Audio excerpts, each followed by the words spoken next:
capítulo 13 de Mateus é um dos capítulos mais lindos na Bíblia. Nele encontramos várias histórias, chamadas de parábolas, com o objetivo de nos ensinar a respeito do reino de Deus, ou seja, da vida que devemos viver em Deus, já aqui na terra.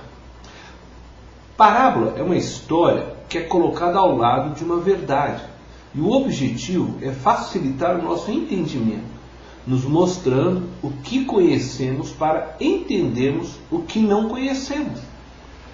É o modo predileto usado por Jesus. E nesse mesmo capítulo, os discípulos perguntam por que Jesus ensinava por parábolas.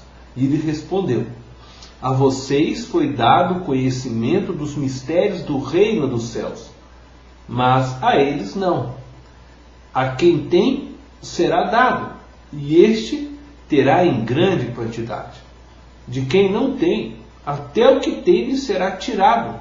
E por essa razão eu lhes falo por parábola. Porque vendo eles, não veem, e ouvindo, não ouvem nem entendem. Mateus 13, verso 11 ao 13, encontramos esta resposta de Jesus. Jesus estava dizendo que o povo estava insensível. Eles escutavam, mas não ouviam. Olhavam, mas não viam.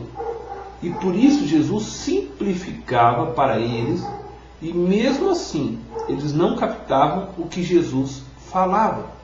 Por isso Jesus disse que a quem tem será dado, e este terá em grande quantidade. De quem não tem, até o que tem lhe será tirado. Pois o coração deste povo se tornou insensível. De má vontade, ouviram com seus ouvidos e fecharam seus olhos. Se assim não fosse, poderiam ver com os olhos, ouvir com os ouvidos, entender com o coração e se converter, e eu os curaria. Pois eu lhes digo a verdade, muitos profetas desejaram ver o que vocês estão vendo, mas não viram, e ouvir o que vocês estão ouvindo, mas não ouviram. Nesse capítulo há várias parábolas, e todas têm a ver com o reino de Deus e com a nossa vida em Deus. Bom, hoje nós estudaremos a parábola do semeador. Seu grande ensinamento é demonstrar as diferentes maneiras que a mensagem seria recebida.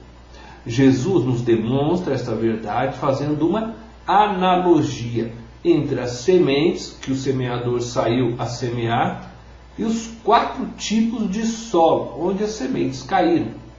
O que aprendemos aqui é que nem todos recebem a palavra de Deus da mesma maneira. Vejamos cada um destes solos e o comportamento das sementes em cada um deles.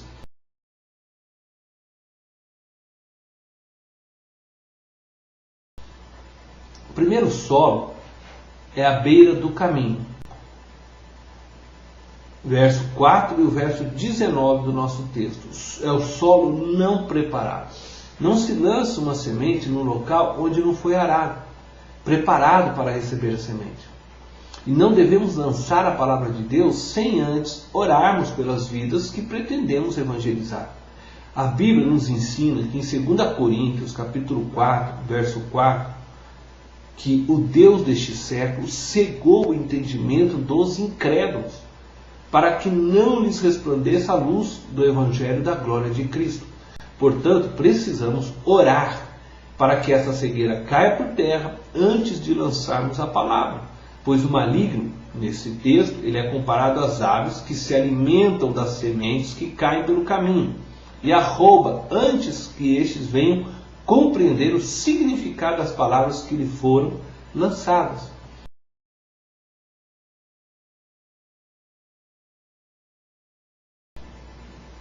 O segundo tipo de solo é o solo rochoso. Verso 5 e verso 20 e 21 do nosso texto. Tanto no primeiro exemplo como neste, o problema não é a semente, mas o solo. No primeiro, o solo não havia sido preparado. Neste caso, também não. Entretanto, a semente brotou.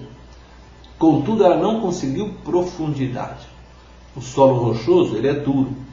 E as raízes da pequena semente não conseguiu, então, vingar não conseguiu força, alimento para que pudesse manter viva aquela palavra. E Jesus disse que essas são as pessoas que recebem a palavra com alegria. Mas logo que as provas da vida lhe alcançam, abandonam sua fé. Perdem o amor ao Evangelho, à pessoa de Jesus. Jesus não promete vida fácil aos que nele confiam, mas promete segurança eterna para os que permanecerem fiéis a ele até o fim.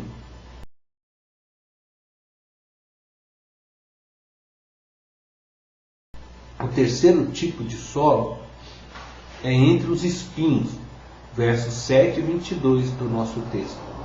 Neste caso, o problema já não é mais o solo, isto é, não lutamos somente com o tipo de solo, mas com os elementos que tentam não fazer a nossa semente brotar. Os espinhos são, segundo a palavra de Jesus, as riquezas e glórias que o mundo nos oferece. Os espinhos são os bens temporais que este mundo nos convida a possuir. E acredito que cada vez mais as pessoas estão fascinadas pelo que podem conquistar neste mundo: carros, apartamentos, lanchas, iates, motos, computadores de última geração. E eu não estou dizendo que você não pode possuir alguma destas coisas. Entretanto, você está correndo um sério risco de passar a amar estas coisas mais do que a Deus. Muitos lutam para possuí-las e depois têm que lutar muito para mantê-las, e não percebem que a vida passa e nada fizeram por Deus. Viveram sufocadas pelas fascinações das riquezas, almejaram conquistas temporais e não eternas, e ajuntaram tesouros na terra e não no céu. Existem ricos que pensam estarem bem porque são fiéis nos dízimos. Os fariseus achavam que cumpriam a vontade de Deus porque eram fiéis nos cumprimentos das leis. Entretanto, nunca viveram dentro da vontade de Deus. Não se engane, Jesus disse: ninguém pode servir a dois senhores, porque ou há de aborrecer-se de um e amar o outro, ou se devotará a um e desprezará o outro. Não podeis servir a Deus e às riquezas. Palavras de Jesus que estão registradas no Evangelho de Mateus, capítulo 6, verso 24.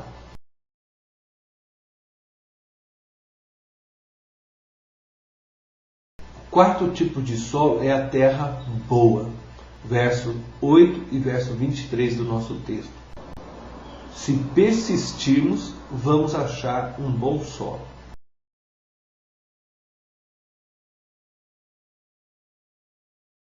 Nunca devemos desistir de semearmos, de lançarmos a palavra de Deus. Muitas vezes o bom solo é aquele que aos nossos olhos parece ser o mais difícil. E por isso eu creio que não podemos escolher o solo, mas orarmos a Deus para que faça com que a palavra viva dê o seu fruto. A semente foi lançada pelo semeador pelo caminho. Jesus era o semeador que lançou as primeiras sementes. A palavra deu o seu fruto. Hoje nós devemos lançar a semente por onde andarmos.